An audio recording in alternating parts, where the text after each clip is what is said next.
எபிரேயருக்கு நிருபம் 10வது அதிகாரம்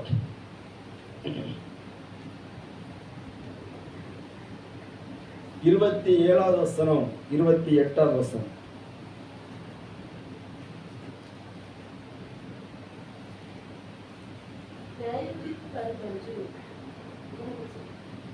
எபிரேயர் 10வது அதிகாரம்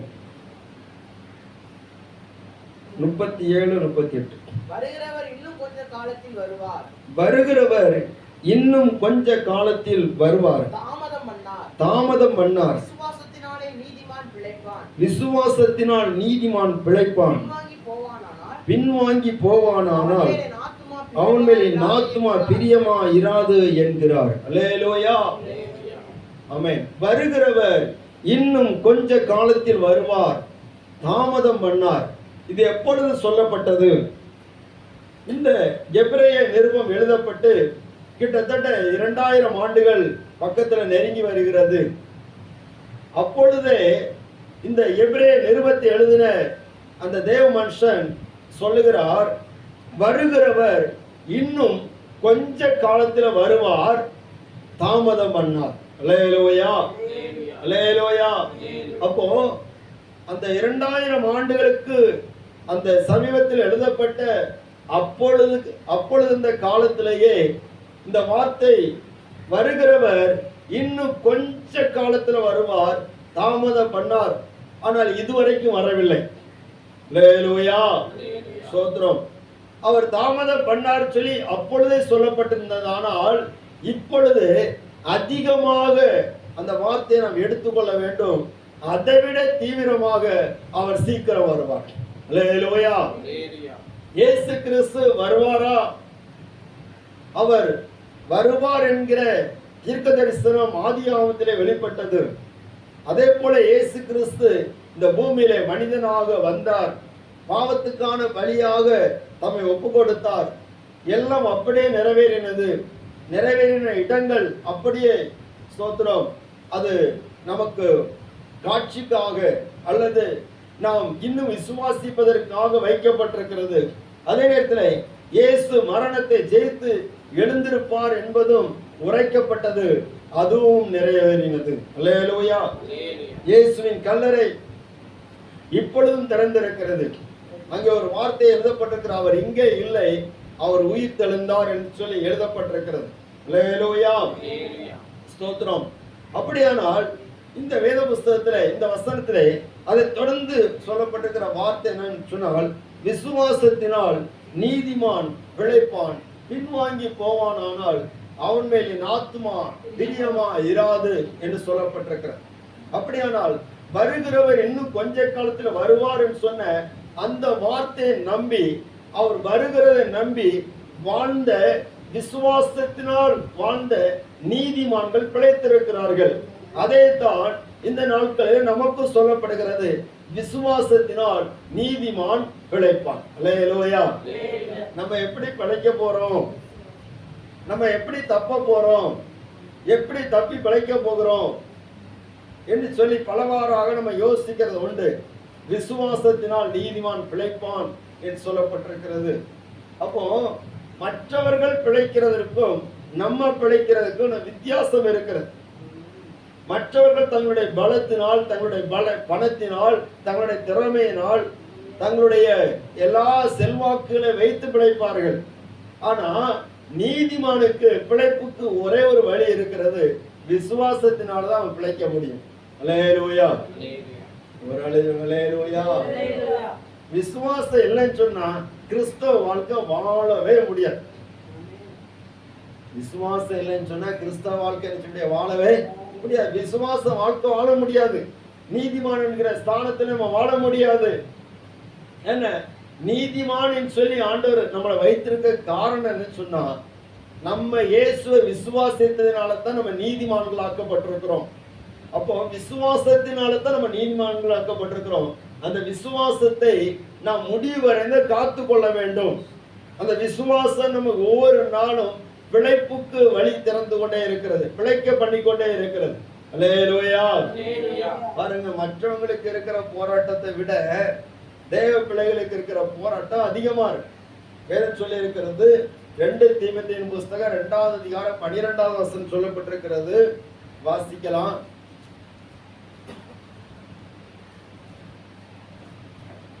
2 தீமோத்தேயு 2:12.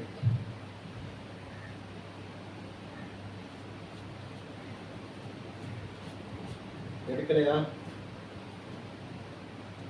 அவரோட கூட 2 தீமோத்தேயு 2:12. அவரோட கூட பாடுகளை சகித்தோமானால் 3:12 வாசிங்க. அன்றியும் கிறிஸ்து இயேசுக்குள் தேவபக்தியாய் நடக்க மனதாய் இருக்கிற யாவரும் துன்பப்படுவார்கள். அப்ப கிறிஸ்து இயேசுக்குள்ளால யார் யார் தேவபக்தியா நடக்க மனதா இருக்கிறாங்களோ, மனதா இருந்தாலே என்ன வந்துடும்? துன்பம் வந்துடும். அல்லேலூயா. அப்ப மனது இல்லாம இருக்கலாமோ? தேவபக்தியா நான் எதுக்கு நடக்கணும், அப்படிப்பட்ட மனசு எனக்கு இல்லாம இருந்தா எப்படி இருக்கும் அப்படி நினைச்சோம்னா, இதுல தேவபக்தியா நடக்க மனதா இருக்கிற யாரும் துன்பப்படுவார்கள். மனதா இராதவர்கள் எப்படி இருப்பாங்கன்னா அதிக துன்பப்படுவார்கள். அல்லேலூயா, அல்லேலூயா. எப்படி? நான் ஆண்டவரை பின்பற்றுகிறதுனால தானே இவ்வளவு பாடு, தேவபக்தியை நடக்க விரும்புகிறதுனால தானே இவ்வளவு பாடு, இவ்வளவு துன்பம், மற்றவங்களுக்கெல்லாம் எந்த பிரச்சனையும் இல்லையே அப்படின்னு நம்ம நினைக்கிறோம். பாருங்க, செய்திகளை திருப்புகிற போது நம்ம பார்க்க முடியும் எத்தனை பேர் ஒவ்வொரு நாளும் தற்கொலை பண்றாங்கன்னு சொல்லி தெரியும். அவங்களுக்கு வழி தெரியாது. அப்ப நம்மளை விட அவங்களுக்கு தான் ரொம்ப பாடுகள் அதிகமா இருக்கு, போராட்டம் அதிகமா தான் இருக்கு. அல்லேலூயா, ஸ்தோத்திரம். பாவம் செய்கிறவர்கள், பொல்லாப்பு செய்கிறவர்கள், கேடு செய்கிறவர்கள், அவங்களுக்கு வருகிற தண்டனையை பார்க்கும்போது நம்ம தேவபக்தியா நடக்கிறதுனாலதான் தப்பி போறோம். அல்லேலூயா, ஸ்தோத்திரம். எத்தனையோ ஸ்கூல்கள்ல பிள்ளைகளுக்கு பாதுகாப்பு இல்லை. அப்படிப்பட்ட பொல்லாப்பை செய்கிறவன், திருடுகிறவன், கொலை செய்கிறவன், அவங்க எல்லாரும் அவங்களுக்கு சுயாதீனம் தான், நம்ம எதுனால செய்யலாம் சொல்லி செய்யறாங்க. ஆனா என்ன நடக்குன்னா, அவங்களுக்கு ஏதோ ஒரு பிரச்சனை மாட்டிக்கொள்கிறாங்க. மாட்டிக்கொள்கிற போது தண்டிக்கப்படுகிறார்கள், தூக்கில் மாட்டப்படுகிறார்கள், இல்லாவிட்டால் படிக்கப்படி தீர்க்கப்படுகிறார்கள், இல்லாவிட்டால் அவங்க வாழ்க்கை முழுது சமாதானம் இல்லாம மனசாட்சினால் வாதிக்கப்பட்டு மன அழுத்தத்திலேயே சாகிறார்கள், தற்கொலை பண்ணி போகிறார்கள். ஆனால் தேவபக்தியா நடக்க மனதா இருக்கிறவங்களுக்கு வருகிற துன்பம் அப்படிப்பட்டது கிடையாது. இன்னும் நாம் தேவபக்தியிலே தேவனோடு நெருங்குவதற்கு அது ஏற்றதாக இருக்கிறது. அல்லேலூயா, அல்லேலூயா. உன் இளவயதின் பக்தியை அறிந்திருக்கிறேன் என்று கர்த்தர் சொல்லுகிறார். நீ பக்தியா நடந்த நாட்களை நான் அறிந்திருக்கிறேன். நீ சிறு வயதிலிருந்தே பக்தியா நடந்த நாட்களை அறிந்திருக்கிறேன். ஆனபடினால்தான் உனக்கு வருகிற எல்லா பொல்லாப்புக்கும் உன்னை விலக்கி காத்து கொண்டிருக்கிறேன். ஸ்தோத்திரம். ஆண்டவர் மல்கியா தீர்க்கதரிசனத்தில் சொல்லுகிறார், நான் கர்த்தர், நான் மாறாதவர், ஆகையால் யாக்கோபின் புத்திரராகிய நீங்கள் நிர்மூலமாகவில்லை என்று சொல்கிறார். அல்லேலூயா, அல்லேலூயா, ஸ்தோத்திரம். ஒரு தீர்க்கதரிசிக்கு ஒரு கேள்வி. என்ன கேள்வின்னு சொன்னால், ஆண்டவரே, நீதிமானை துன்மார்க்கன் தண்டிக்கலாமா என்று சொல்லி கேள்வி. நீதிமானை நீர் தண்டிக்கலாம், நீர் சிக்ஷிக்கலாம், ஆனால் துன்மார்க்கனுடைய கையிலே கொடுக்கலாமா என்று சொல்லி கேள்வி இருந்தது. அப்படிப்பட்டவனுக்கு தேவன் கொடுத்த ஒரு பதில் அவனை ஸ்தோத்திரம் எப்படியாக மாற்றுகிறது சொன்னால், ஆபகுக்கின் புஸ்தகம் 1வது அதிகாரம் 13வது வசனத்தை வாசிக்கலாம். தீமையை பார்க்க மாட்டாத சுத்த கண்ணனே, அநியாயத்தை நோக்கி கொண்டிருக்க மாட்டீரே, அநியாயத்தை நோக்கி கொண்டிருக்க மாட்டீரே, துரோகிகளை நீர் நோக்கி கொண்டிருக்கிறது என்ன, துரோகிகளை நீர் நோக்கி கொண்டிருக்கிறது என்ன, துன்மார்க்கர் தன்னை பார்க்கணும், நீதிமானை விழுங்கும் போது நீர் மௌனமாய் இருக்கிறது என்ன. நம்ம கொஸ்டின் அதுதான். அல்லேலூயா. இங்க சொல்லப்பட்டிருக்கிறது, ஆண்டவரே நீ தீமையை பார்க்க மாட்டீரே, அநியாயத்தெல்லாம் நீ பொறுத்துக்கிட்டே இருக்க மாட்டீரே. ஆண்டவரே, எவ்வளவு அநியாயம் எனக்கு எதிராக நடக்கிறது. அது மட்டும் இல்ல, துரோகிகள் நீ நோக்கி கொண்டிருக்கிறது என்ன, துன்மார்க்கன் தன்னை பார்க்கும் நீதிமானை என்ன செய்யறான்? விழுங்கும் போது, விழுங்குதுன்னு அர்த்தம் என்ன? சோத்திரம், வஞ்சிக்கிறான், அல்லேலூயா, வேதனைப்படுத்துகிறான். அப்படியே நீதிமான விழுங்குறான், எல்லா காரியத்திலும் விழுங்குறான், ஒரு நீதியும் கிடைக்க மாட்டேங்குது, அநியாயமா விழுங்குறான். அப்படி இருக்கும்போது அதை நீ பார்த்துட்டே இருக்கிறீன், மௌனமா இருக்கிறீர் ஆண்டவரே. ஏன்? அல்லேலூயா. நம்மளும் கூட அப்படிதான் நினைக்கிறோம். ஆண்டவரே, நான் எவ்வளவு பக்தியா இருக்கிறேன், உங்களை நம்பிதானே நான் வாழ்ந்துட்டு இருக்கிறேன். அப்போ நான் நீதிமானா இருக்கும்போது உண்மை அறியாத துன்மார்க்கத்தில் வாழ்ந்து கொண்டிருக்கிற மனிதர்கள் அவர்கள் எங்களை விழுங்க பார்க்கிறாங்களே ஆண்டவரே. அல்லேலூயா, ஒரு அல்லேலூயா. அப்படி பல கேள்விகளோடு கூடத்தான் இந்த ஆபகுக் தீர்க்கதரிசி அவர் ஆண்டவருடைய சபையிலே ஜெபிக்கிறார். அப்பொழுது அவருக்கு சொல்லப்படுகிற வார்த்தை நான் சொன்னால், ஆபகுக் 2வது அதிகாரம், ஸ்தோத்திரம், 2வது வசனத்திலிருந்து வாசிக்கலாம். அப்பொழுது கர்த்தர் எனக்கு பிரதியுத்தரமாக, நீ தரிசனத்தை எழுதி அதை கடந்து வருகிறவன் வாசிக்கும்படி வரை குறித்த காலத்துக்கு தரிசனம் இன்னும் வைக்கப்பட்டிருக்கிறது. முடிவிலே அது விளங்கும், அது பொய் சொல்லாது, அது தாமதித்தால் அதற்கு காத்திரு, நிச்சயமாய் வரும். அல்லேலூயா. இந்த ஆபகுக்கு சொல்லுகிற வார்த்தை, குறித்த காலத்து தரிசனம் வைக்கப்பட்டிருக்கிறது, அது ஸ்தோத்திரம் முடிவில் அது விளங்கும், அது நிச்சயமாய் வரும், பொய் சொல்லாது, அது தாமதித்தாலும் அதுக்கு நீ செய், காத்து. அப்போ நீதிமானே, ஆபகுக் தீர்க்கதரிசியே, குறித்த காலத்துக்குன்னு ஒரு தரிசனம் இருக்குது. அந்த குறித்த காலத்து தரிசனம் வரும்போது முடிவில் விளங்கு, என்ன காரியத்துக்காக எது வைக்கப்பட்டது விளங்கும். அது தாமதித்தாலும் காத்துரு, அதை தாமதிக்காது என்று சொல்லி அந்த வார்த்தை சொன்ன போது சொல்லிவிட்டு ஆண்டவர் இந்த ஆபகுக்கு ஒரு வார்த்தை சொல்லுகிறாரு. அடுத்த வார்த்தை 4வது வசனம், இதோ அகங்காரியா இருக்கிறானே, அவனுடைய ஆத்துமா அவனுக்குள் செம்மையானதல்ல, தன் விசுவாசத்தினாலே நீதிமான் பிழைப்பான். அல்லேலூயா. அப்ப ஆபகுக்கு அன்றைக்கு ஆண்டவர் சொல்லிவிட்டார், ஸ்தோத்திரம், அகங்காரியா இருக்கிறானே அவன் பிழைக்கிறான் சொல்லி நீ நினைக்காத, தன் விசுவாசத்தினால் நீதிமான் நினைச்சுவான். அல்லேலூயா, அல்லேலூயா. விசுவாசத்தினால் நீதிமான் பிழைப்பான். அகங்காரிகள் அழிந்து போவார்கள், ஆணவக்காரர்கள் அழிந்து போவார்கள், துன்மார்க்கர்கள் நீதிமானை விழுங்கினது போல விழுங்கினாலும் அவங்க அழிந்து போவாங்க. ஆனால் நீதிமானா இருக்கிறவன் விசுவாசத்தினால் பிழைப்பான். அல்லேலூயா. அப்ப நம்ம பிழைப்பை எங்கதான் இருக்குது? விசுவாசம். விசுவாசத்தை பேசலாம், படிக்கலாம், பிராக்டிக்கல் கொஞ்சம் கஷ்டம். அதுதான் நீதிமானை ஒவ்வொரு நாளும் உருவாக்கு. அப்போ இந்த விசுவாசத்தை ரொம்ப கஷ்டம் சொல்லி நம்ம எண்ணிக்கொண்டிருக்கிற போது ஆண்டவர் வேதத்திலிருந்து சில மனிதர்களை நம்முடைய கண்களுக்கு முன்பாக வைக்கிறார். அந்த அவர்கள் விசுவாசத்தை விசுவாசத்தினால் எப்படி பிழைத்தார்கள், ஸ்தோத்திரம், அதே போலத்தான் நாமும் பிழைக்க வேண்டும் என்பதுதான் வேதத்தினுடைய வழிமுறையாக இருக்கிறது. பின்வாங்கி போகக்கூடாது. அல்லேலூயா.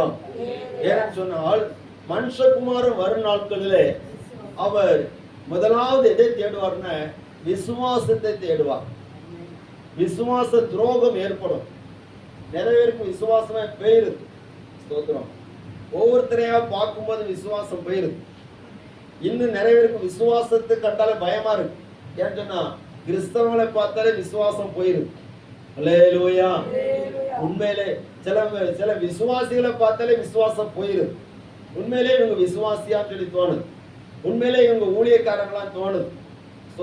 உண்மையிலே இவங்க கிறிஸ்தவங்க தானு சொல்லி தோணுது. அல்லேலூயா. ஸ்தோத்திரம். ஆனா விசுவாசி கர்த்தரை மட்டும் சார்ந்து நிற்கிறவனா இருக்கிறான். அல்லேலூயா. அல்லேலூயா. ஆண்டவர் அதான் விரும்புறார். இந்த உலகத்துல எதை சார்ந்து நிற்பதற்கு ஆண்டவர் நமக்கு பெர்மிஷன் தருகிறதே கிடையாது. கடந்த நாள்ல ஒரு ஊழியர் சொன்னார், நாங்க ரொம்ப கஷ்டப்பட்டோம், எல்லாரும் எங்களை கைவிட்டுட்டாங்க, எல்லாரும் எங்களை கைவிட்டுட்டாங்க, நாங்க நிறைய பேருக்கு உதவி செய்தோம், ஓடி ஓடி போய் உதவி செய்தோம், கடைசி அவங்க எல்லாரும் எங்களை கைவிட்டுட்டாங்க, தெப்பத்துல நின்றுட்டோம் அப்படின்னு சொல்லிட்டே இருந்தார். கொஞ்சம் வருத்தமா தான் இருந்துச்சு. என்னைய பார்த்துட்டு சொன்னார், நீ என்னை கைவிட்டுட்ட அப்படின்னு. அல்லேலூயா. நீதிமான் யாரை விசுவாசிக்கணும்? கர்த்தரை தான் விசுவாசிக்கணும். அப்படிதான் ஆண்டவர் நடத்துவார். எந்த மனுஷனை விசுவாசிக்க ஆண்டவர் நடத்த மாட்டார். ஒவ்வொருத்தருக்கும் ஒவ்வொரு போராட்டம் இருக்கு. அந்த போராட்டங்களில நம்ம கர்த்தரை தான் விசுவாசிக்கணுமே தவிர, அவருக்கு தான் விசுவாசியா இருக்கணுமே தவிர எந்த மனுஷனுக்கும் கிடையாது. அல்லேலூயா. மனுஷரை நம்பி நம்ம வேதத்தை தூக்கவும் இல்லை, மனிதரை நம்பி நாம் வேதத்தை சுமக்கவும் இல்லை, மனிதரை நம்பி நம்ம ஆலயத்துல நாம் ஆராதிக்கிறதும் கிடையாது. அவரை தான் நம்ம விசுவாசிக்கணும். அல்லேலூயா. உங்களுக்கா எனக்கா ஜீவனை தந்து அவரை நாம் விசுவாசிக்கிற போது அவரே நம்மை நடத்துவார். பின்வாங்கி போவானால் அவன் மேல் ஆத்துமா பிரியமாய். ஸ்தோத்திரம். பின்வாங்கி போக கூடாது. வேதத்துல பார்க்கிற போது விசுவாசத்தினாலே ஸ்தோத்திர சில காரியங்கள் சொல்லப்பட்டிருக்கிறது. அதை மட்டும் வாசிக்கலாம். எபிரேயர் 11வது அதிகாரத்தை திருப்பிக் கொள்ளுங்கள். 11வது அதிகாரம் 3வது வசனம், 4வது வசனம். விசுவாசத்தினாலே ஆபேல் காயினுடைய பலியிலும் மேன்மையான பலியை தேவனுக்கு செலுத்தினான். அதனாலே அவன் நீதிமான் என்று சாட்சி பெற்றான். காணிக்கைகளை குறித்து தேவனே சாட்சி கொடுத்தான். அவன் மரித்தும் இன்னும் பேசுகிறான். அல்லேலூயா. அப்போ மரித்தும் இன்னும் பேசுகிறான் சொன்னா, மரித்தவன் எப்படி பேச முடியும்? அவன் கிட்டத்தட்ட 6000 ஆண்டுகளுக்கு முன்னாடி மரித்து போய்விட்டானே.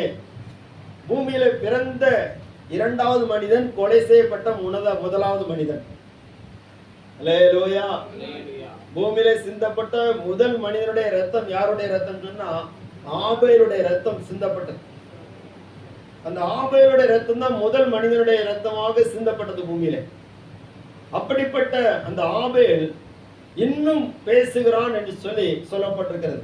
எப்படி? விசுவாசத்தினாலே இன்னும் ஆபேல் பேசிக் கொண்டிருக்கிறான். அல்லேலூயா. என்ன பேசிக் கொண்டிருக்கிறான்? அவனை குறித்து என்ன சொல்லப்பட்டிருக்கிறது? ஸ்தோத்திரம். அவன் தேவனுக்கு காணிக்கை செலுத்துகிறான், தேவனுக்கு ஆராதனை செலுத்துகிறான், தேவனுக்கு தன்னிடத்தில் உள்ளதை கொடுக்கிறான். ஆண்டவர் கொடுக்கிறது கூட எப்படி கொடுக்கணுமா? விசுவாசத்துல கொடுக்கணும். அல்லேலூயா. அல்லேலூயா. கவனிங்க, 2 மனிதர்கள் காணிக்கை கொண்டு வந்தார்கள். காயினும் காணிக்கை கொண்டு வந்தான், ஆபேலும் காணிக்கை கொண்டு வந்தான். காயினையும் அவனுடைய காணிக்கையும் கர்த்தர் அங்கீகரிக்கவில்லை, ஆபேலையும் அவனுடைய காணிக்கைகளை கர்த்தர் அங்கீகரித்தார். அப்போ காயின் கொண்டு வந்தது எதனால் கொண்டு வந்தான்? விசுவாசத்தினால் தேவனிடத்தில் கொண்டு வரவில்லை. ஆனால் ஆபேல் கொண்டு வந்தது விசுவாசத்தினால் கொண்டு வந்தான். அல்லேலூயா. நமக்கு நம்ம ஆண்டவருக்கு கொடுக்கிறதுன்னு சொன்னா விசுவாசத்தினாலதான் கொடுக்கணும். எப்படி கொடுக்கணும்? முழுவதும் கொடுக்கணும். அல்லேலூயா. இந்த ஆபேல் கொடுத்தது முதல் தரமானது, முழுமையான ஜீவ பலியை, ஜீவனுள்ள பலியை தேவனுக்கு செலுத்தினான். காயினுடைய பலியிலும் மேன்மையான பலியை செலுத்தினான். இப்ப நம்ம ஆண்டவருடைய சமூகத்துல வருகிற போது, கர்த்தரை ஆராதிக்கிற போது விசுவாசத்தோடு முழு இருதயத்தோடு கர்த்தரை ஆராதிக்கணும். அல்லேலூயா. காணிக்கை என்று சொல்லப்படுகிறது ஆராதனை குறிப்பிடும். காணிக்கை என்று சொல்லப்படுவது நம்ம ஆண்டவருக்கு கொடுக்கிறதை குறிப்பிடும். காணிக்கை என்று சொல்லப்படுகிறது நம்மளையே தேவனுக்கு ஒப்பு கொடுப்பதை குறிப்பிடும். ஸ்தோத்திரம். இருக்கிறதுல பெஸ்ட் யாருக்கு? ஆண்டவர். அல்லேலூயா. இப்போ இருக்கிறதுல ஒஸ்ட் தான் தேவனுக்கு கொடுக்கிறாங்க. இருக்கிறதுல ஒஸ்ட் தான் கொடுக்குறாங்க, ஏதோ காணிக்க கொடுக்கிறோம் அப்படின்னு வேதம் சொல்லி இருக்கிறது. ஆண்டவர் இயேசு அந்த காணிக்கைகளை குறித்து சொல்லுகிற போது சொல்லுகிறார், நீ காணிக்கை செலுத்த வருகிற போது கூட உன் சகோதரனோடு ஏதாயிலும் ஒரு காரியத்துல நீ குறை கண்டுபிடிப்பாய், ஆனால் நீ போய் அந்த காணிக்கை அதுல வச்சுட்டு போய் ஒப்புரவாயிட்டு வந்து காணிக்கை செலுத்து. அல்லேலூயா, அல்லேலூயா. தேவனுக்கு கொடுக்கிறது அது மட்டுமல்ல, பரிபூரணத்திலிருந்து நிறைய பேர் ஐஸ்வர்யவான்கள் தங்களுடைய பங்கு எடுத்து போட்டாங்க. ஆனா இயேசுடைய சமத்துல தன்னுடைய ஜீவனத்துக்கு இருந்ததை போட்டாலே அவள் தான் அங்கீகரிக்கப்பட்டான். அப்போ விசுவாசத்தினாலே ஆபேல் அப்படித்தான், நான் காயினை விட நல்லதா கொடுக்கணும் அப்படின்னு நினைச்சான். இப்ப நம்ம ஆண்டவருக்கு கொடுக்கிற காரியத்திலும் கூட நல்லதான் கொடுக்கணும், பெஸ்டானதை ஆண்டவருக்கு நினைச்சணும் கொடுக்கணும். அல்லேலூயா, ஒரு அழைச்சோங்க. அல்லேலூயா, ஸ்தோத்திரம். கர்த்தருடைய நாமம் பயப்படுவதாக. தேவனுக்கு கொடுப்பதுன்னு சொன்னால் அது சாதாரணமான விஷயம் கிடையாது. ஆபிரகாமிட்ட கர்த்தர் என்ன சொன்னார்? இஸ்மவேலை பலியிட சொன்னாரா, ஈசாக்க பலியிட சொன்னார்? ஈசாக். ஏன் இஸ்மவேலை பலியிட சொல்ல வேண்டியது தானே? இஸ்மவேல் தானே முதல்ல பிறந்தவன். அல்லேலூயா, ஸ்தோத்திரம். இஸ்மவேலை விட ஆபிரகாம் யாரை ரொம்ப நேசிச்சார்?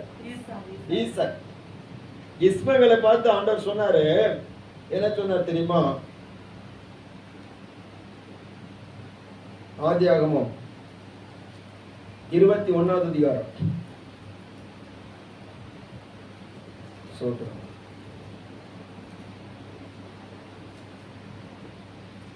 12வது வசனம் வாசிங்க. அப்பொழுது தேவன் ஆபிரகாமை நோக்கி, அந்த பிள்ளையை உன் அடிமை பெண்ணையும் குறித்து சொல்லப்பட்டது உனக்கு துக்கமாய் இருக்க வேண்டாம். ஈசாக்கினிடத்தில் உன் சந்ததி விடாது. ஆகையால் சாராள் உனக்கு சொல்வது எல்லாவற்றையும் கேள். அல்லேலூயா. சாராள் என்ன சொன்னாங்க? இந்த அடிமை பெண்ணையும் அவ பிள்ளையும் புறம்பே தள்ளும். உடனே இவருக்கு ரொம்ப துக்கமா இருக்கு. ஆண்டவர்கிட்ட போய் கேட்கிற, ஆண்டவரே என்ன செய்யுங்க? அப்ப ஆண்டவர் சொல்றாரு, ஸ்தோத்திரம், உன்னுடைய மனைவியாக சாராள் சொல்றபடி செய். அல்லேலூயா. உடனே செய்துட்டார், ரொம்ப ஈஸி. அப்ப இவருக்கு ஒரு திருப்தி, பரவாயில்ல ஆண்டவர் சொன்ன மாதிரியே நான் செய்துட்டேன். அடுத்த அதிகாரம் வரும்போது அடுத்த செக் ஆண்டவர் வைக்கிறார். அல்லேலூயா. முதல்ல உள்ளது ஈஸியா இருந்துச்சு, ரெண்டாவது செக் ஆண்டவர் வைக்கிறார். முதல்ல சொன்னாரு அனுப்புன்னு சொன்னாரு, அனுப்பிட்டான். ரெண்டாவது சொல்றாரு பலியிடுங்கிறார்.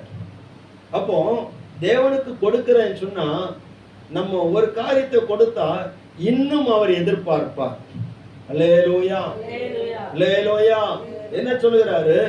22வது அதிகாரம் 1வது வசனத்தை 2வது வசனத்தை வாசிங்க பார்ப்போம். இந்த காரியங்கள் நடந்த பின்பு ஒரு நிமிஷம், எந்த காரியம் சொன்னா தன்னுடைய குமாரர்கள் எல்லாரையும் அனுப்ப வேண்டியவங்க அனுப்பி எல்லாம் முடிச்ச பிற்பாடு இப்போ ஆண்டவர் மெதுவா ஆபிரகாம்கிட்ட மறுபடியும் வரார். சோதித்தார். எப்படி எனில் அவர் அவனை நோக்கி ஆபிரகாமே என்றார். இதோ அடியேன் என்றான்.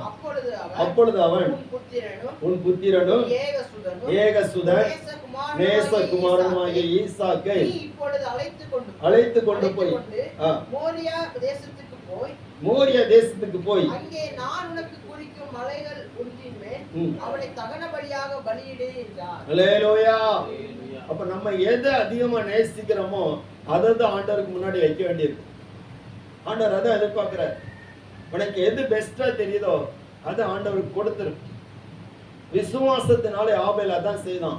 அவனுக்கு பெஸ்டா தெரிந்தது ஆண்டவருக்கு முன்னாடி தரமானதை வைக்கணும். எப்போ நான் ஆராதிச்சாலும் சரி, எப்போ ஆண்டவருக்கு கொடுத்தாலும் சரி, எப்போ கொடுத்தாலும் ஆண்டவருக்கு நல்ல தரமானதை கொடுக்கணும். விசுவாசத்தினாலே கொடுத்தான். அல்லேலூயா. இன்னும் சொல்ல போனா விசுவாசத்தினாலே ஆபேல் தன்னை சாவதற்கு ஒப்பு கொடுத்தான். காயின் ரொம்ப பொறாமப்பட்டு விசுவாசத்தில கர்த்தருக்கு காணிக்கை செலுத்தினவனை அவன் கொலை செய்கிறான். ஆனாலும் தேவன் எனக்கு ஒரு நியாயம் செய்வார் என்கிற விசுவாசத்தோடு கூடத்தான் அவன் ஆபேல் மரித்தான். அல்லேலூயா. அல்லேலூயா. ஆனாலும் அவன் மரித்தும் இன்னும் பேசுகிறான். எப்படின்னா நீதிமான் சொல்லி கர்த்தர் சாட்சி கொடுக்கிறார். இவன் நல்லதை கொடுத்தான்னு சொல்லி சாட்சி கொடுக்கிறார். ஒரு ஸ்திரீயானவள் இயேசுடைய பாதத்திலே அவர் விலையேற பெற்ற பரிமள தைலத்தை உடைத்த போது அங்க இருந்தவர்கள் சொல்லுகிறாங்க, எதுக்கு இந்த வீண் செலவு? அப்ப ஆண்டவர் சொல்கிறாரு, இவளை விட்டுவிடு. இந்த சுவிசேஷ உலகத்தில் எங்கெங்கு பிரசங்கிக்கப்படுமோ அங்கங்கே இவளை நினைப்பதற்காக இவர் சொன்னதும் இவர் செய்ததும் சொல்லப்படும். அல்லேலூயா. நம்ம எது ஆண்டவருக்காக செய்யறோமோ அது சொல்லப்படும். ஆமென். நம்ம செய்யறத மனப்பூர்வமாட்டு முழு இதயத்தோடு நம்ம செய்யணும். கர்த்தரை ஆராதித்தாலும் முழு இதயத்தோடு ஆராதிக்கணும். பாட்டு பாடினாலும் முழு இதயத்தோடு பாடணும். கொடுத்தாலும் முழு இதயத்தோடு கொடுக்கணும். அல்லேலூயா. அல்லேலூயா. நம்ம கொடுக்கிறது மற்றவங்க அறியாம இருக்கலாம். ஆனா ஆண்டவர் பாப்பார் என்ன சூழ்நிலை கொடுக்கறாங்கன்னு. ஸ்தோத்திரம். நீங்க எவ்வளவு கஷ்டப்பட்டு கஷ்டத்தின் மத்தியில தேவைகளின் மத்தியில ஆண்டவருக்கு கொடுக்கறீங்க அவர் பார்க்கிறார். ஸ்தோத்திரம். அதனால அவர் அதை பார்த்து உங்களுக்கு பலன் அளிப்பார். ஸ்தோத்திரம். கடந்த வருஷத்துல ஒரு நாமக்கல் மாவட்டத்தினுடைய எழுப்பதற்காக ஜெபிக்க முடியாம போனேன். அப்போ அவங்க கூட ஒரு பாஸ்டர் வந்திருந்தார். அவர் சொன்னாரு, ஃபர்ஸ்ட் நீங்க ரொம்ப கஷ்டப்படுறீங்க. அல்லேலூயா. நானும் இதே போலதான் இருந்தேன். ஆனா நீங்க ஒரு காரியம் பண்ணணும். எவ்வளவு கஷ்டம் வந்தாலும் எவ்வளவு நெருக்கம் வந்தாலும் கர்த்தருக்கு நீங்க கொடுக்கிற காரியத்தில் நீங்க உண்மையா இருந்தீங்கன்னா ஆண்டவர் உங்க காரியங்கள் எல்லாவற்றையும் பொறுப்படுத்து நேர்த்தியாய் நடத்துவார். அல்லேலூயா. ஸ்தோத்திரம். நம்மளும் நிறைய நேரத்துல கொடுக்கிற விஷயத்துல கொஞ்சம் அப்படியே ரொம்ப நெருக்கப்பட்டு ஸ்தோத்திரம் குறை கொடுக்கலான்னுட்டு அப்படி இருக்கிறது தான். ஆனா அன்றைக்கு உணர்த்தப்பட்ட பிற்பாடு முடிஞ்ச வரைக்கும் உண்மையா கொடுத்துருவோம். அல்லேலூயா. அதுல இருந்து கர்த்தர் இதுவரைக்கும் எந்த காரியத்தை குறைபடுவதற்கு விடவில்லை. இப்ப நம்ம கொடுக்கும் போது ஆண்டவர் நம்மளை குறைபட விட மாட்டார். ஸ்தோத்திரம். அதே போல கொடுத்துதான் நம்ம பல இடங்களுக்கு ஊழியத்துக்கு போகிறோம்.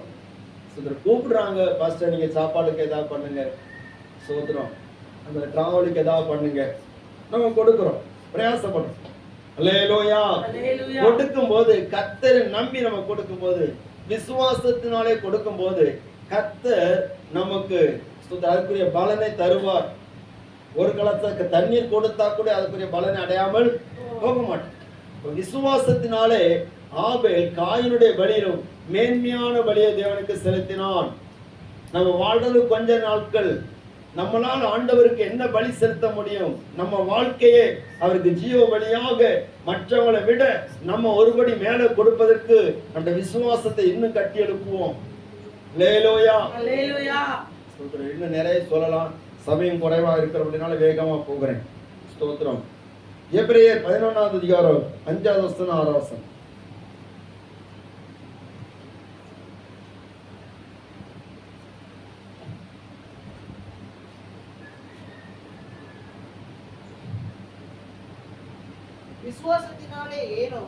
விசுவாசத்தினாலே ஏனோக்கு மரணத்தை காணாதபடிக்கு எடுத்துக் கொள்ளப்பட்டான். தேவன் அவனை எடுத்துக்கொண்டபடியினாலே அவன் காணப்படாமற் போனான். அவன் தேவனுக்கு பிரியமானவன் என்று அவன் எடுத்துக்கொள்ளப்படுவதற்கு முன்னமே சாட்சி பெற்றான். அல்லேலூயா. முதல்ல விசுவாசத்தினாலே ஆபேலை பார்க்கிறோம். அவன் காயினுடைய பலியில மேன்மையான பலியை தேவனுக்கு செலுத்தினான். அவனை குறித்து கர்த்தர் சாட்சி கொடுக்கிறார், காணிக்கை குறித்து சாட்சி கொடுக்கிறார். அவன் மரித்து இன்னும் பேசுகிறான். இரண்டாவது பார்க்கிற ஏனோக்கு. வேத புஸ்தகத்துல நீங்க ஆதியாகமம் 5வது அதிகாரத்துல நீங்க பாப்பீங்கன்னா அங்கே ஆதாமுடைய தலைமுறைகளை குறித்து சொல்லப்பட்டிருக்கிறது. ஆதாம் 930 வருஷம் உயிர் வாழ்ந்தான், அவன் மரித்தான். அதுக்கு ஒருபாடு ஸ்தோத்திரம் அவனுக்கு அடுத்தால வருகிற ஒவ்வொரு மனிதர்களை குறித்து சொல்லப்பட்டிருக்க, வம்சத்தை குறித்து சொல்லப்பட்டிருக்கிறது. ஆதாமுக்கு 7வது தலைமுறையா இருக்கக்கூடிய ஏனோக்கை குறித்து சொல்லப்பட்டிருக்கிறது. வாசிக்கலாம். ஆதியாகமம் 5வது அதிகாரம்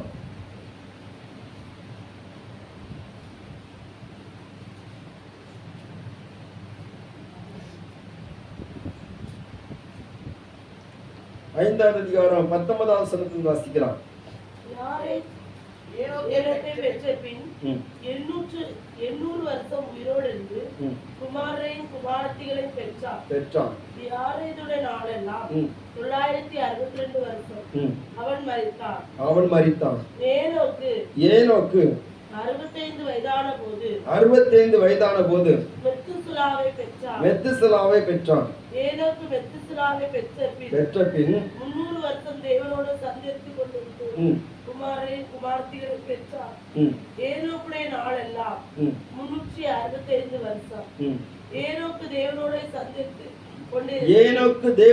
சஞ்சரித்துக் கொண்டிருக்கையில் காணப்படாமல் போனான். தேவன் அவனை எடுத்துக்கொண்டார். அல்லேலூயா. விசுவாசத்தினாலே ஏனோக்கு தேவனோட சஞ்சரித்துக் கொண்டிருக்கிறான். அப்போ மற்றவங்க என்ன பண்றாங்கன்னு சொன்னா அவங்க ஆயுசு நாட்களோடு சஞ்சரித்துட்டே இருக்கிறாங்க. இந்த ஏனோக்குடைய மகன் மெத்துசலா 969 வருஷம் உயிரோடு வாழ்ந்திருக்கிறான். ஏனோக்குடைய தகப்பனார் யாரேத் 962 வருஷம் உயிர் வாழ்ந்திருக்கிறார். அல்லேலூயா. நமக்கு இப்பவே கை கால் இழுக்குது. ஆமா, 30 வயசு 40 வயசு தாண்டோடனே கை கால இழுக்க ஆரம்பிச்சிருது. ஆனா 962 வருஷம் எப்படிதான் இருந்தாங்களோ தெரியாது. ஸ்தோத்திரம். அப்போ இவங்க வாழ்க்கை நோக்கம் எல்லாம் எத்தனை வருஷம் உயிரோடு இருக்கு, நம்ம ஹெல்த்தா இருக்கணும் அப்படின்னு தான் பார்த்திருப்பாங்க. அல்லேலூயா. ஒரு அல்லேலூயா. ஸ்தோத்திரம். முந்தின ஆட்களை பார்த்தீங்கன்னா நல்ல ஹெல்த்தியான ஆகாரம் சாப்பிடுவாங்க, இயற்கை உணவு சாப்பிடுவாங்க. இப்ப எல்லாரும் இயற்கையை செயற்கையாக்கி சாப்பிட்டுட்டு இருக்கிறாங்க. அதனால சீக்கிரமா போய் எழுச்சுறாங்க, சேர்ந்துறாங்க. முன்னாடி ஃபாஸ்ட் ஃபுட்டெல்லாம் கிடையாது. இப்போ எங்க பார்த்தாலும் ஃபாஸ்ட் ஃபுட்டு. சோதரம் ஃபாஸ்டா தயாராகி ஃபாஸ்டா சாப்பிட்டு ஃபாஸ்டா இது போய் சேர்ந்துருது. அல்லேலூயா. அன்னைக்கு அப்படி இல்லை, ஃபாஸ்ட் எல்லாம் கிடையாது, ஸ்லோவா தான் வேலை செய்யும், ஸ்லோவா தான் எதுனாலும் செய்யும். மருந்து சாப்பிட்டா கூட சீக்கிரமா வேலை செய்யாது, ஸ்லோவா தான் வேலை செய்யும். சோதரம். ஆனா ஆயுசு நாட்களை கூட்டி கொடுக்கும். அல்லேலூயா. ஆமா. ஆனா இன்னைக்கு அப்படிலாம் கிடையாது. இந்த ஊருக்குள்ளாலே கிட்டத்தட்ட 100 வயசுக்கு மேல வாழ்ந்தவங்க இருக்கிறாங்க. இப்போ இருக்கிறாங்கன்னு தெரியல. சோத்திரம். நாங்க வந்த சமயத்துல இருந்தாங்க. சோத்திரம். 100 வயசுக்கு மேல வாழ்ந்தவர்கள். அப்ப அதுக்கு முன்னாடி பார்த்தா எப்படி 200 வயசுக்கு மேல இருந்தவங்க இருப்பாங்க. ஏன்னா ஆயுசு நாட்களை வளர்ப்பதற்கு பெருக்குவதற்கு தான் அன்னைக்கு அந்த முயற்சி நடந்தது. எல்லாரும் அப்படி ஆயுசு நாட்களை பெருக்குவதற்கு என்னென்ன சாப்பிடணுமோ, எப்படி எப்படி தங்கள் சரீரத்தை பக்குவமா பாதுகாக்கணுமோ எல்லாம் பாதுகாத்தாங்க. ஆனா இந்த ஏனோக்கு அவர் ஆயுசு நாட்களை பெருக்குவதற்கு முயற்சிக்கல, தேவனோடு சஞ்சரிப்பதற்கு தான் நேரத்தை ஒதுக்கிட்டே இருக்கிறார். அல்லேலூயா. அல்லேலூயா. இவருக்குள்ள இருந்த விசுவாசம் ஆண்டவரோடு இவரை நெருங்கி வர பண்ணுது, ஆண்டவரோடு நடக்க பண்ணுது. 65 வயசு ஆயாச்சு, 65 வயசுல ஒரு மகனை பெற்றாச்சு. அதுக்கு பிற்பாடு ஸ்தோத்திரம் அவருக்கு அதுக்கு பிற்பாடு குமாரன் குமாரத்திகள் தான் பிறந்தாங்க. ஆனா 300 வருஷம் அவர் தேவனோட சஞ்சரித்துட்டே இருக்கிறார். அல்லேலூயா. அதுக்கு முன்னாடி நீங்க பாப்பீங்கன்னா ஆதாமோடு தேவன் சஞ்சரித்தார். ஆண்டவருக்கு எவ்வளவு ஏக்கம் இருக்கு பாருங்க, மனுஷனோட சஞ்சரிக்கிறது, மனுஷனோடு அவர் வாசம் பண்ணதுக்கு எவ்வளவு விருப்பமா இருக்கிறார். ஆதாமை ஏவாளையும் படைத்து அவர்களோடு உலாவும்படியாக சஞ்சரிக்கும்படியாக நடக்கும்படியாக அவர் விரும்பினார். ஆனால் இந்த ஆதாமும் ஏவாளும் பிசாசுக்கு செவி கொடுத்து தேவனுடைய வார்த்தை கீழ்ப்படியாமல் அவரை துக்கப்படுத்தி பாவத்துக்கு உட்பட்டபடினாலே ஸ்தோத்திரம் ஆண்டவருக்கு அவர்களுக்கு பெரிய ஒரு இடைவெளி வந்து விட்டது. ஆனா அந்த இடத்தை ஏனோக்கு அவர் தெரிந்து கொள்கிறார். ஆதாம் விட்ட அந்த இடத்தை ஸ்தோத்திரம் ஏனோக்கு அவர் என்ன பண்றாருன்னா தேவனோடு சஞ்சரிப்பதற்கு இடம் கொடுக்கிறார். ஆண்டவர் இந்த ஏனோக்கோடு வந்து ஒவ்வொரு நாளும் பேசுகிறார். சஞ்சரித்தல் என்ன தெரியுமா அர்த்தம்? தேவனோடு நடக்கிறது. அல்லேலூயா. அல்லேலூயா. ஆண்டவரோடு நடக்கிறது, விசுவாசத்தினால தேவனோடு நடக்கிற ஒரு அனுபவம். ஸ்தோத்திரம். இன்னைக்கு ஆண்டவரோடு நடக்கிறோமா? ஆண்டவரோடு நடக்கிறது தான் ரொம்ப ஒரு ஆச்சரியமான ஒரு விஷயம். அல்லேலூயா. அதிகாலையிலே வந்துடுவார், நம்ம விரும்பின வந்துடுவார். ஸ்தோத்திரம். பாருங்க, ரட்சிக்கப்பட்ட ஆரம்பத்துல நமக்கு அதிகாலை ஜெபம்லாம் பழக்கம் கிடையாது. அப்போ நம்ம நம்ம ஊழியக்காரங்க சொன்னாங்க, அதிகாலையில் ஜெபம் பண்ணா ரொம்ப ஆண்டவர் பிரியப்படுவார் அப்படின்னு. அதிகாலையில் என்னை தேடுகிறவர்கள் கண்டடைவார்கள் அப்படின்னு. நான் ஜெபம் பண்ண, ஆண்டவரே காலையில் 5 மணிக்கு எனக்கு முழிப்பு வந்துன்னு நான் நேராக போய் அந்த ஜெப கூடாரத்துக்கு போய் ஜெபம் பண்ணணும் அப்படின்னு. சோத்திரம். எங்கள் அம்மாட்ட சொன்னேன் காலையில் 5 மணிக்கு எழுப்பிவிடுங்க. ஆனால் அவங்க எழுப்பிவிடவே இல்லை. ஆனால் ஆண்டவர் என்னை எழுப்பி விட்டார். அல்லேலூயா. இப்போ ஆண்டவர் நம்ம எப்போ அவருடைய சமூகத்துல வருவோம் சொல்லி அவர் காத்துட்டு இருக்கிறார். நம்ம ஆண்டவரோடு சஞ்சரிக்கணும். உலகத்தோடு சஞ்சரிக்க கூடாது, பாவத்தோடு சஞ்சரிக்க கூடாது. சோத்திரம். பாருங்க, அதிகாலையில நம்ம ஆண்டவரை தேடுகிறோமோ இல்லையோ, உடற்பயிற்சி எடுப்பதற்கு நிறைய பேர் அதிகாலையில் நடக்கிறாங்க. அல்லேலூயா. ஆயுசை வளர்ப்பதற்கு, அன்னைக்கு ஆயுசை வளர்ப்பதற்கு தான் அன்னைக்கு இருந்தவங்கள நடந்தாங்க, வாழ்ந்தாங்க, நல்லா சாப்பிட்டாங்க, நல்லா உழைச்சாங்க. ஸ்தோத்திரம். சத்தான ஆகாரங்களை சாப்பிட்டாங்க, சத்தான மிருகங்கள்லாம் சாப்பிட்டாங்க. ஸ்தோத்திரம். ஆனா இந்த ஏனோக்கு அவர் என்ன பண்ணினார்னா, ஆண்டவரோடு உலாவிக்கிட்டே இருக்கிறார். இனி வருகிற நாட்கள்ல கர்த்தரோடு நம்ம உலாவுகிறது தான் நமக்கு அவசியம். அல்லேலூயா. இப்ப நம்ம மக்கள்லாம் விடிஞ்ச ஒரு டப்பாவோட உலாவுகிறாங்க. அடையும் போது டப்பாவோட தான் இருக்கிறாங்க. இங்க கவனிங்க. அல்லேலூயா. பெரியவங்களெல்லாம் சொல்லல, இனி வருகிற தலைமுறைகளை சொல்லுகிறேன். சோத்திரம். கர்த்தருடைய நாமம் எப்படிதா, எல்லாம் பிரச்சனை தான். சோத்திரம். தேவ பிள்ளைகளே, அப்போ நம்ம யாரோடு சஞ்சரிக்கிறோம்? நம்ம யாரோடு சஞ்சரிக்கிறோம்? தேவனோடு சஞ்சரிக்கிறோம். அவரோடு நம்ம சஞ்சரித்தோம் சொன்னா, சோத்திரம், அவர் கூடவே எடுத்துட்டு போயிடுவார். அல்லேலூயா. இந்த ஆதியம் 5 அதிகாரத்துல நீங்க பாப்பீங்கன்னா ஒவ்வொருத்தரை குறித்து சொல்லப்பட்டிருக்கிறது. இவன் இத்தனை வருஷம் உயிரோடு இருந்தான், குமாரரை குமாரத்தில பெற்றான், அவன் மரித்தான். அடுத்த தலைமுறை அவன் பெற்றான், மரித்தான். குமாரரை குமாரத்தில பெற்றான், மரித்தான். ஆனா அந்த ஏனோக்கு குறித்து சொல்லப்பட்டிருக்குது, அவன் தேவனோடு சஞ்சரித்தான், காணப்படாமல் போனான், தேவன் அவனை எடுத்துக்கொண்டார். அல்லேலூயா. விசுவாசத்தினாலே ஏனோக்கு தேவனோட சஞ்சரி. அது எவ்வளவு பெரிய நல்ல வார்த்தை. அப்படி நம்ம விசுவாசம் வளரணும். நம்ம அந்த விசுவாசம் நமக்குள்ள பெருகும் போது ஆண்டவர் நம்ம கூட இருக்கக்கூடிய அந்த பிரசன்னத்தை உணர முடியும். விசுவாசம் குறையும் போது அவர் தூரமா போயிடுவார். அல்லேலூயா. அல்லேலூயா. எத்தனை பேர் அதை உணர்றீங்க? அவரோடு சஞ்சரிக்கிற அந்த அனுபவம் இருந்துன்னு சொன்னா எந்த கவலையும் நமக்கு இருக்காது.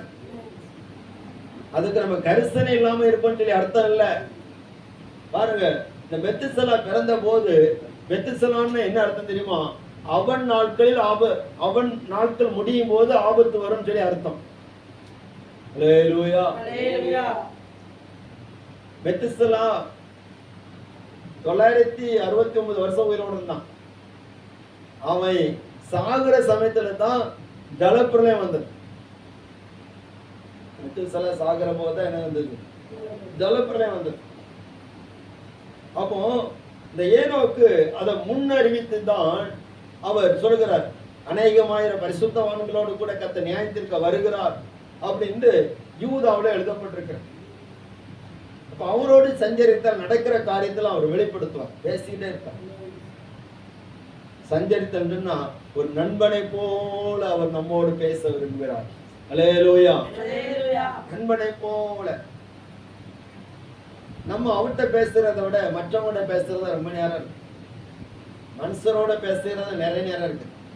இப்ப அவரோடு சஞ்சரிக்கிற அந்த அனுபவம் நமக்குள்ள வருகிற போது ஸ்தோத்திரம், நம்ம என்ன பண்ணுவோம் சொன்னா ஸ்தோத்திரம், பாதுகாக்கப்படுவோம், அவரோடு கூட நெருங்கி சேருவோம். எது சொல்லி இருக்கிறது? விசுவாசம் இல்லாமல் தேவனுக்கு பிரியமா இருப்பது கூடாத காரியம். 6 வசனத்தை வாசிங்க. எபிரேயர் 11:6.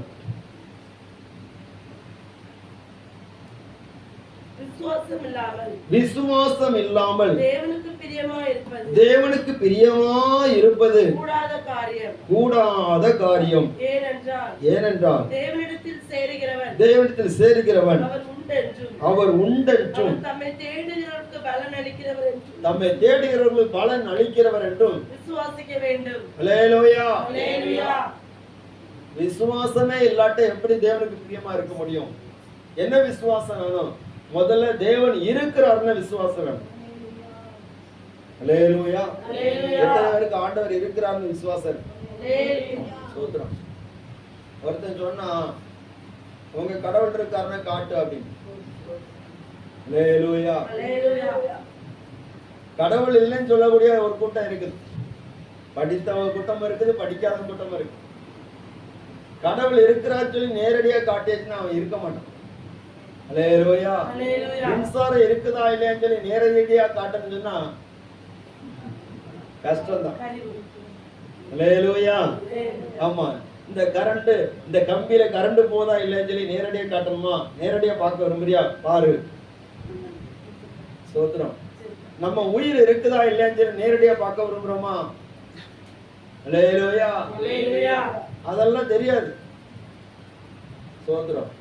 அப்போ இந்த தேவன் இருக்கிறார் என்பதை நம்ம எப்படி பார்க்க முடியும்னா விசுவாசத்துல தான் பார்க்க முடியும். என்ன, நேரடியா பார்ப்பதற்கான காலம் வரும், அப்பொழுது நம்ம நேரடியா பார்க்க முடியும். இப்போ விசுவாசத்தினாலதான் பார்க்க முடியும். ஆண்டவர் சொன்னா, நீ கண்டு விசுவாசிக்கிறாய், காணாதிருந்து என்னை விசுவாசிக்கிறவன் பாக்கியவன். அல்லேலூயா. அப்ப ஏனோக்கு தேவனை எப்படி தேவனோடு சஞ்சரிக்கிறான்னா விசுவாசத்தோடு சஞ்சரிக்கிறான். அப்ப முதல்ல தேவன் இருக்கிற ஆற்றலையும் விசுவாசித்தான். விசுவாசித்து அவரோட பேச பேச பேச பேச முதல்ல ஆண்டவர் அவனோடு இறங்கி வந்து நடக்கல. அவன் பேச பேச பேச பேச ஆண்டவரோடு நேரத்தை செலவழித்து அவரை கூப்பிட கூப்பிட கூப்பிட அவரை தேட தேட தேட அவர் அவன் கூடவே நடந்து வந்துட்டார். அல்லேலூயா. அல்லேலூயா. கவனிங்க, அவர் உண்டென்று விசுவாசிக்கணும். தம்மை தேடுகிறவர்களுக்கு பலன் அளிக்கிறவர் சொல்லி விசுவாசிக்கணும். இந்த வசனம் அப்படித்தான் இருக்குது. என்ன சொல்லப்பட்டிருக்கு? தேவனுக்கு சேர்கிறவன் அவர் உண்டென்று, அவர் தம்மை தேடுகிறவர்களுக்கு பலன் அளிக்கிறவர் என்று விசுவாசிக்கணும். இதுதான். அவரை தேடும் போது எனக்கு பலன் உண்டு, அவரை கூப்பிடும் போது எனக்கு பலன் உண்டு. எனக்கு அப்படிதான் விசுவாசித்தார். நான் ஆண்டவரை விசுவாசிக்கிறேன், உடனே அவர் என் கூட வந்து நடக்கணும் அப்படின்னு நான் நடக்க மாட்டேன். அல்லேலூயா. அல்லேலூயா. நம்ம கூட நம்ம நிழல் கூட நடக்கிறதுக்கு பயப்படுது. கவனிக்கிறீங்களா? ஏன்னா நம்ம நிழலை பார்த்து கூட நமக்கு விசுவாசம் வர மாட்டேங்குது. நிழலை பார்த்து கூட நிறைய இடத்துல பயப்படுகிறோம். இது நிழல் வருதா இல்ல ஏய் வருதான்னு தெரியலையே. சோத்திரம். அல்லேலூயா. அல்லேலூயா. சோத்திரம். நிழல் கூட நம்ம கூட வரதை நமக்கு பிடிக்க மாட்டேங்குது. அப்போ அருமையானவர்களை கவனிங்க, தேவன் உண்டென்று நம்ம விசுவாசிக்கணும். அவர் எனக்கு பலன் அளிக்கிறவர். அவர் இருக்கிறதுனால தான் எல்லாம் நடக்கும். அவர் இல்லைன்னு சொன்னா ஒன்றும் நடக்காது. அவர் தான் எல்லாவற்றையும் சிருஷ்டித்தவர். நம்முடைய ஜீவனை சிருஷ்டித்தவர் அவர் தான். நம்மை சிருஷ்டித்தவர் அவர் தான். நம்முடைய கருவில, நம்முடைய தாயின் கருவிலை நம்ம உருவாக்கினவர் அவர் தான். நேர்த்தியாக செவ்வையாக அதிசயமாக கொண்டு வந்தவர் அவர் தான். சகல ஜீவன்களுக்கும் சுதர் ஆகாரம் கொடுக்கிறவர் அவர் தான். எல்லாவற்றையும் நடத்துகிறது அவர் தான். அல்லேலூயா. அல்லேலூயா. நம்ம சொன்ன அவர் கேட்கிறாருன்னா அது அவர் தான். அல்லேலூயா. அல்லேலூயா. சோத்திர. கன்வென்ஷன் கூட்டத்துல மலையை நிக்க சொல்லியாச்சு, நின்னுச்சு. அது அவர் தான் செய்தார்.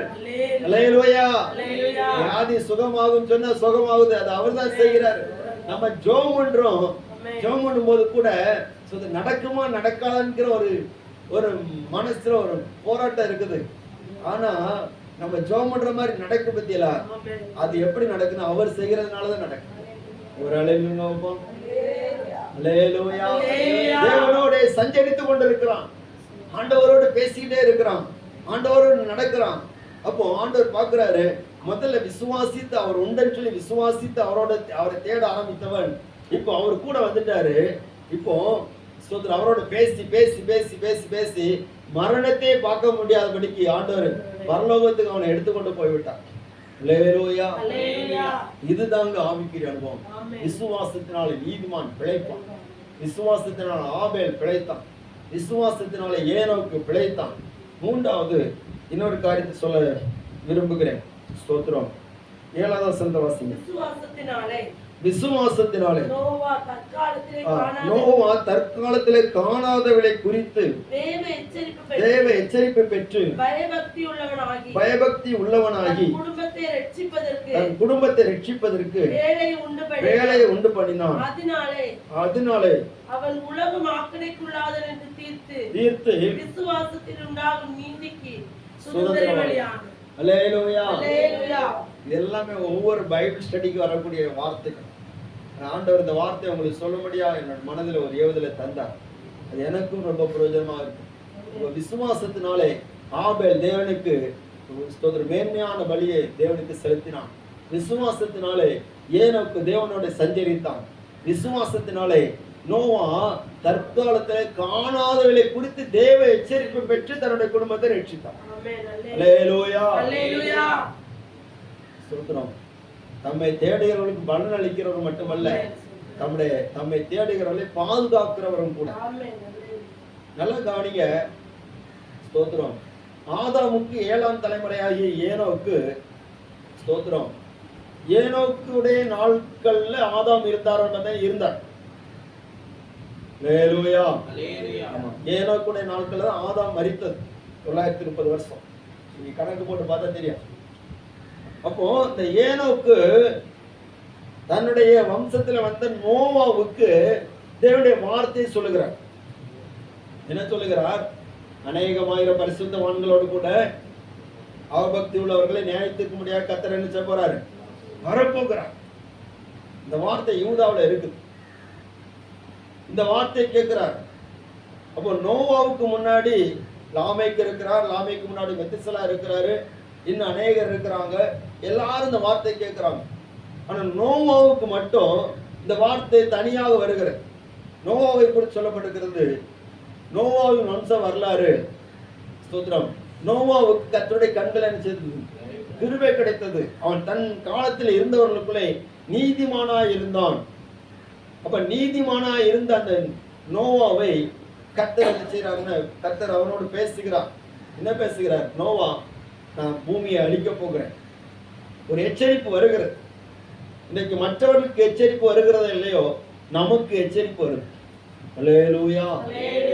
எச்சரிப்பு வருதா? ஸ்தோத்திரம். எச்சரிப்பு வருகிறது. ஒவ்வொரு சம்பவங்களை பார்க்கிற போது இந்த பூமியில ஒரு பெரிய ஒரு அழிவு வரப்போகிறது. அது நமக்கு எச்சரிப்பு. இந்த பூமியில் உள்ள எல்லா மனிதர்களும் நியாயத்திற்கப்பட போகிறார்கள். அது நமக்கு ஒரு எச்சரிப்பு. ஸ்தோத்திரம். அந்த எச்சரிப்பின் சத்தம் வருகிறது. நோவாவுக்கு சொல்லப்பட்டது, இந்த பூமி எல்லாத்தையும் நான் அழிக்க போகிறேன், எல்லா ஜீவராசிகளை நான் அழிக்க போகிறேன். ஆனா எப்படி அழிக்க போறேன்னு சொன்னா, ஜலத்தினால் அழிக்க போறேன்னு சொன்னார். நோவா இதை சொல்லுகிறார். யாருக்குமே நம்ப முடியல. நோவாவுக்கும் நம்ப முடியாத கண்டிஷன் தான். அல்லேலூயா. ஒரு அல்லேலூயா. மழை வரும்னு சொன்னா யாருக்கு நம்பிக்கை வருது? வரவே வராது. இப்ப நல்லா வெயில் அடிக்கிற சமயத்துல இப்ப மழை வரும்னு சொன்னா யாருக்கு நம்பிக்கை வருது? ஒருத்தருக்கு வராது. சொல்லுவாங்க, இப்ப எங்க மழை வரப்போகுது? வெயில் கொடுத்துது. அப்போ அன்னைக்கு ஸ்தோத்திரம் நோவோட நாட்கள மழையே பெய்யல, மழையே இல்லை. அப்ப நோவா சொல்றாரு, மழை வரப்போகுது, ஜலப்பிரளயம் வரப்போகுது அப்படின்னு சொல்லி பிரசங்கம் பண்ணிட்டு ஆண்டவர் நியாயத்திருக்க போறாரு அப்படின்னு. ஒருத்தனுக்கும் விசுவாசம் வரல. நோவாவுக்கு விசுவாசம் வர்றதுக்கு எந்த வாய்ப்புமே இல்லை. ஆனா சொன்னது யார் தெரியுமா? பரலோகத்தின் தேவன் சொல்லி இருக்கிறார். அல்லேலூயா. அல்லேலூயா. ஒரு மனிதன் சொன்னா நீ நம்ப வேண்டாம். யாரோ ஒரு விஞ்ஞானி சொன்னா நீ நம்ப வேண்டாம். உன்னோடு பேசுகிறது சர்வ வல்லமையுள்ள தேவன், அகிலத்தை படைத்த தேவன் சொல்லுகிறார். ஒரு நியாயத்தீர்ப்பு வரப்போகிறது. எல்லா ஜனத்துக்கு ஒரு நியாயத்தீர்ப்பு வரப்போகிறது. அதற்கு நீ எச்சரிப்பை பெற்று நீ உன்னை காத்துக் கொள்ள வேண்டும். உன்னை காக்கணும், உன் குடும்பத்தை காக்கணும், ஜீவராசிகளையும் காக்கணும். அல்லேலூயா. இன்னைக்கு நியாயத்தீர்ப்பை குறித்து சொல்லுகிற இடங்கள் குறைவு. ஆசீர்வாதங்கள், கண்ணீர் துடைப்பார், கவலை போக்குவார், எல்லாம் உண்மைதான். நியாயத்தீர்ப்பு ஒண்ணு இருக்குது. அன்னைக்கு தேவ எச்சரிப்பை இந்த நோவா பெற்றுக்கொண்ட உடனே அவர் என்ன பண்ணினார்னா, ஸ்தோத்திரம், பயபக்தி உள்ளவனாகி இப்ப தேவ எச்சரிப்பு நமக்குள்ள வரும்போது நமக்குள்ள ஒரு பயபக்தி வரணும். இன்னும் நம்ம ஆயத்தமாக வேண்டியிருக்கு. அல்லேலூயா. வருகிறவர் இன்னும் கொஞ்ச காலத்துல வருவார். அவர் தாமதம் பண்ணார். அப்போ அந்த விசுவாசம் உள்ளவர்கள் இன்னும் பயபக்திக்குள்ளவர்கள் ஆகி தன் குடும்பத்தை ரட்சிப்பதற்கு பேழை உண்டு பண்ணினான். அல்லேலூயா. பேழை சொன்னா ஆவிக்குரிய ஒரு சபையை அவன் உருவாக்குகிறான். ஸ்தோத்திரம். ஆவிக்குரிய சபையை நினைக்கிறான், உருவாக்குறான், சபையை உருவாக்குறான். அப்ப நம்ம வீடு ஒரு சபையா உருவாகும். ஸ்தோத்திரம். ஒரு ஆவிக்குரிய வட்டாரமா உருவாகும். நம்ம குடும்பத்தை ரட்சிப்பதற்கு ஒரு ஆவிக்குரிய ஒரு சேஃப் பாதுகாப்பு உருவாக்கணும். அல்லேலூயா. நம்ம கூடி வருகிற சபை அதுவும் பேழைதான், நம்முடைய குடும்பமும் பேழைதான். ஸ்தோத்திரம். பாருங்க, லோத்துடைய நாட்கள்ல எப்படி நடந்தது அப்படியே மனுஷகுமார் வரைக்கும் நாட்கள் நடக்கும். நோவுடைய நாட்கள் எப்படி நடந்தது அப்படியே நடக்கும். நோவா என்ன பண்ண, தன்னுடைய குடும்பத்தை எல்லாத்தையும் சேர்த்துக்கிட்டான். அவனும் அவனுடைய குடும்பமும் பாதுகாக்கப்பட்டான். லோத்துடைய நாட்கள்ல லோத்து அவனுடைய குடும்பமும் சோதரம் பாதுகாக்கும்படியாக தூதன் அனுப்பினார்.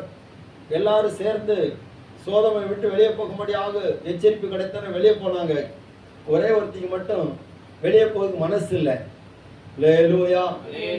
லோத்துடைய மனைவியை நினைத்துக் கொள்ளுங்கள். திரும்பி பார்க்காதன்னு சொன்ன உடனே அவன் நினைச்சுதான் திரும்பி பார்த்தா உப்பு தூணாயிட்டான். திரும்பி பார்க்க கூடாதுன்னு சொன்னா பார்க்க கூடாது. எச்சரிப்பு, நீ இப்படி செய்யக்கூடாதுன்னு சொன்னா செய்யக்கூடாது. இந்த காரியத்துல நீ ஈடுபாடு காட்டக்கூடாதுன்னு சொன்னா காட்டக்கூடாது. சில காரியங்கள் நமக்கு கண்டிஷன் உண்டு. ஏன்னா தேவன் நன்மையானாலும் தீமையானாலும் எல்லாவற்றையும் நியாயத்துல கொண்டு வந்து நிறுத்துவார். வாலிபனே என்று சொல்லப்பட்ட பிரசங்கில சொல்லப்படும், நன்மையானாலும் தீமையானாலும் தேவன் நியாயத்துல கொண்டு வந்து நிறுத்துவார். எல்லா மனுஷருக்கு அவனவனுடைய கிரியைகளுக்கு தக்க பலன் அளிக்கும்படியாக அவர் வரப்போகிறார். விசுவாசத்தினாலே நீதிமான் பிழைப்பான். ஸ்தோத்திரம். இந்த நோவா எத்தனை குடும்பங்கள் அழிஞ்சு போனாலும் நோவாவுடைய குடும்பம் பாதுகாக்கப்பட்டது. அவனோடு தங்கின மிருக ஜீவன்களை பாதுகாக்கப்பட்டது. அதுக்கு முன்னாடி 100 வருஷமா பிரசங்கம் பண்ணிட்டு இருக்கிறார். ஒருத்தனுக்கு மனம் திரும்ப மனசு இல்லை. அல்லேலூயா. சர்ச்சுக்கு சொன்னா ஒருத்தனுக்கு மனசு இல்லை. ஆராதனைக்கு வான்னு சொன்ன மனசு இல்லை. தேவனோடு சஞ்சரிப்போம் சொன்ன மனசு இல்லை. நீதிமானா மாறுன்னு சொன்ன மனசு இல்லை. என்ன, உலகமும் உலகத்தில் உள்ள அக்கிரமும் அவங்களுக்கு பெருசா தெரிஞ்சு, பாவம் அவங்களுக்கு பெருசா தெரிஞ்சு. ஸ்தோத்திரம். தேவ பிள்ளைகளே, ஸ்தோத்திரம். ஆண்டவர் அதெல்லாவற்றையும் ஒரு நாள் மாற்ற போகிறார். ஸ்தோத்திரம். இன்னைக்கு பெருசா தெரிகிற கூட்டம், லட்சக்கணக்காக கூடுகிற கூட்டம் நிறைய இருக்குது. ஆவிக்குரிய கூட்டத்தை சொல்லவில்லை, மற்ற கூட்டங்கள் இருக்கிறது. ஸ்தோத்திரம். அதெல்லாம் போயிரும், அதெல்லாம் போயிரும். ஆனா தேவனுக்காக நிற்கிற கூட்டம் பாதுகாக்கப்படும். அல்லேலூயா. அல்லேலூயா. ஸ்தோத்திரம். ஆண்டவருடைய நாமம் மகிமைப்படுவதாக. ஸ்தோத்திரம். பாருங்க, அப்ப தேவ எச்சரிப்பு பெற்றவன் அவன் என்ன பண்ணுகிறான், தன்னுடைய ஆவிக்குரிய வாழ்க்கை கட்டி எழுப்புகிறான், நீதியை பிரசங்கிக்கிறான். அது மட்டுமல்ல, அந்த ஆண்டவரோடு சஞ்சரித்து அவருடைய வார்த்தைக்கு அப்படியே கீழ்ப்படுகிறான். அல்லேலூயா. ஸ்தோத்திரம். என்னென்ன சொல்கிறார் அதுக்கு கேட்கணும். முதல்ல ஆபேல் விசுவாசத்தினால் பிழைத்தான். இரண்டாவது ஏனோக்கு விசுவாசத்தினால் பிழைத்தான். மூன்றாவது நோவா விசுவாசத்தினால் நியாய தீர்ப்புக்கு தப்பி பிழைத்தான். அல்லேலூயா. நான்காவது ஒரு காரியத்தை மட்டும் பார்த்து நம்ம ஜெபம் பண்ணுவோம். ஸ்தோத்திரம். 8வது வசனத்தை வாசிங்க. விசுவாசத்தினாலே ஆபிரகாம் அழைக்கப்பட்ட போது கீழ்ப்படிந்து. அல்லேலூயா. அல்லேலூயா. சொல்லப்படுது ஆபிரகாமை குறித்து சொல்லப்படுது, விசுவாசத்தினாலே ஆபிரகாம் தான் சுதந்திரமாக பெறப்போகிற இடத்துக்கு போகும்படி அழைக்கப்பட்ட போது கீழ்ப்படிந்து தான் போகும் இடம் இன்னதென்று அறியாமல் புறப்பட்டு போனான். ஸ்தோத்திரம். அப்ப விசுவாசத்தினாலே நம்ம பார்க்கும்போது முதல்ல ஆபேல் தனக்கு என்ன மேன்மை கிடைக்குது அவனுக்கு தெரியாது. ஆனா விசுவாசத்தினாலே காணிக்கை செலுத்தி தேவனிடத்திலிருந்து சாட்சி பெற்றான். அல்லேலூயா.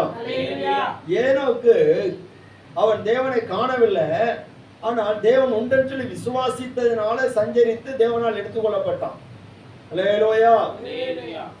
நோவா காணாத ஒரு நியாய தீர்ப்பை குறித்து தேவ எச்சரிப்பை பெற்றான், பயபக்தி உள்ளவனா மாறினான், தன்னை தன்னோட குடும்பத்தை தப்புவித்துக் கொண்டான். அல்லேலூயா. ஆபிரகாம் தான் போகும் இடம் இன்னதென்று தெரியாது. எத்தனை பேருக்கு தெரியும் நம்ம போகிற இடம் எதுன்னு சொல்லி தெரியுமா? ஒரு அல்லேலூயா சொல்லுங்க பாப்போம். அல்லேலூயா. அல்லேலூயா. அல்லேலூயா. ஸ்தோத்திரம். போகும் இடம் என்னன்னு சொல்லி தெரியாது.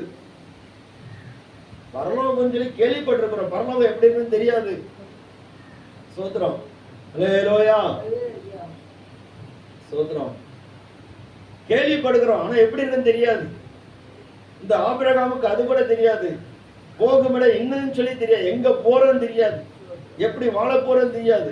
ஆனாலும் விசுவாசத்தினாலே அவர் கீழ்ப்படிந்து தான் போகும் இடம் என்னதென்று அறியாமல் புறப்பட்டு போகிறார். அவர் எப்படிப்பட்ட இடத்துக்கு போகிறார் சொன்னால், அந்த ஒரு காரியப்பட்ட வாசித்து நம்ம ஜெபம் பண்ணலாம். 13வது வசனத்தை வாசிக்கலாம். இவர்கள் எல்லாரும் வாக்குத்தத்தம் பண்ணப்பட்டவர்களை அடையாமல் தூரத்தில் அவைகளை கண்டு நம்பி அணைத்துக் கொண்டு பூமியின் மேல் தங்களை அந்நியர் பரதேசிகள் என்று அறிக்கையிட்டு அல்லேலூயா. நம்ம போகிற இடம் என்னன்னு சொல்லி அவர் அழைத்திருக்கிறாரு, அதை நம்ம காணல. அது வாக்குத்தத்தம் பண்ணப்பட்டிருக்கிற நித்திய ஜீவனை அளிப்பேன் என்பது நமக்கு கொடுக்கப்பட்ட வாக்குத்தத்தம். இதே போலத்தான் ஆபிரகாமுக்கு அவன் போய் சுற்றி திரிந்த தேசத்தை கொடுப்பேன் என்பது வாக்குத்தத்தம். ஆனா அவன் சுதந்திரிக்கவில்லை. அல்லேலூயா. ஆனா அவருக்கு ஒரு விசுவாசம் இருந்தது. என் ஆண்டவர் அவர் வாக்குத்தத்தம் பண்ணின தேசத்துல என்னை என் சந்ததியை கொண்டு போய் வைப்பார் என்கிற விசுவாசம் இருந்தது. அந்த விசுவாசத்தோடே மரித்தார்கள். அல்லேலூயா. ஸ்தோத்திரம். அப்ப நம்ம வாழ்கிற நாட்களை நம்ம ஆண்டவருடைய ராஜ்யத்துக்கு போவோம் என்கிற ஒரு விசுவாசத்தை ஆண்டவர் நமக்கு தந்திருக்கிறார். அந்த விசுவாசத்தை காத்து கொள்ளணும். நம்ம மரிக்கும் போது விசுவாசத்தோட மரிக்கணும். நான் இன்னைக்கும் இயேசு வந்தாச்சுன்னு நான் உயிரோடு எலும்பு வச்சு விசுவாசத்தோட மரிக்கணும். அல்லேலூயா. ஸ்தோத்திரம். யோசேப்பை பாருங்க, அவர் எகிப்துல மரித்தாரு. அவர் சொல்றாரு, நிச்சயமா தேவன் உங்களை சந்திப்பார், இந்த இடத்துல இருந்து உங்களை கொண்டு போவாரு. அப்ப நீங்க என்ன செய்ய, என் எலும்புகளை அங்க கொண்டு போய் அடக்கம் பண்ணுங்க. எங்க கொண்டு போய்? கானான் தேசத்துல. விசுவாசத்தோட மரிச்சிட்டார். யோசேப்புடைய எலும்புகளை குறித்து நம்ம நிறைய பிரசங்கம் பார்க்கலாம், நல்லா இருக்கும். ஸ்தோத்திரம். அல்லேலூயா. இதுதான் அங்க விசுவாசம். அப்போ அந்த ஆபிரகாம், ஈசாக்கு, யாக்கோபு அவங்க எல்லாரும் என்ன பண்ணாங்கன்னா, தூரத்தில் அந்த தேசத்தை பார்க்கறாங்க. பார்த்து அதை விசுவாசத்துல கண்டு அணைத்து கொண்டு, பூமியில நான் பரதேசி, பூமியில நான் அந்நியன். அப்ப நம்ம இந்த பூமியில வாழும் போது நம்ம எப்படிதான் இருக்கிறோம்? பரதேசி, அந்நியருமா இருக்கும். அல்லேலூயா. சொந்த வீடு இருந்தாலும் நம்ம அந்நியர் தான், சொந்த இடம் இருந்தாலும் நம்ம பரதேசி தான். அல்லேலூயா. வாடகை வீடு. இந்த நாள் தான் ஒரு வாடகை வீட்டுல ஒருத்தரை கொண்டு ஷிஃப்ட் மாத்தி கொண்டு இருக்கிட்டு இருந்தோம். சோத்திரம். பார்த்தா என்ன, ஒரு வீடு வாடகை முடிச்சோடனே அடுத்த வீட்டுக்கு ஷிஃப்ட் மாத்தி எல்லா பொருட்களையும் கொண்டு இறக்கியாச்சு. இப்போ அந்த வீட்டுல வேற ஆள் வரும். இதே போலத்தான் நம்ம வாழ்க்கை. அந்நியரும் பரதேசிகளுமா இருக்கிறோம். நமக்கு நிலையான நகரம் இங்க இல்லை, இனிமேல் தான் வரப்போகுது. நம்முடைய நிலையான தேசம் இது அல்ல, இனிமேல் தான் வரப்போகுது. ஆபிரகாம், ஈசாக், யாக்கோப் அந்த விசுவாசத்தினால தான் அவங்க மரித்தாங்க. விசுவாசத்தோட மரித்தார்கள். அல்லேலூயா. விசுவாசத்தோடு மரித்தார்கள். விசுவாசம் மரிக்கவில்லை.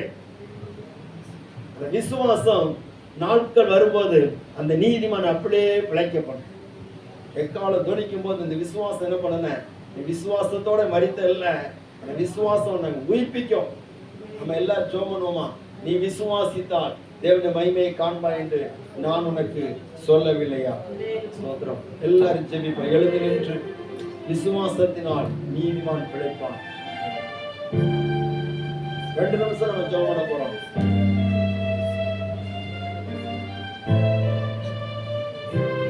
விசுவாசத்தை காத்துக்கொள். விசுவாசமே நீதிமானை பிழைக்க பண்ணுகிறது.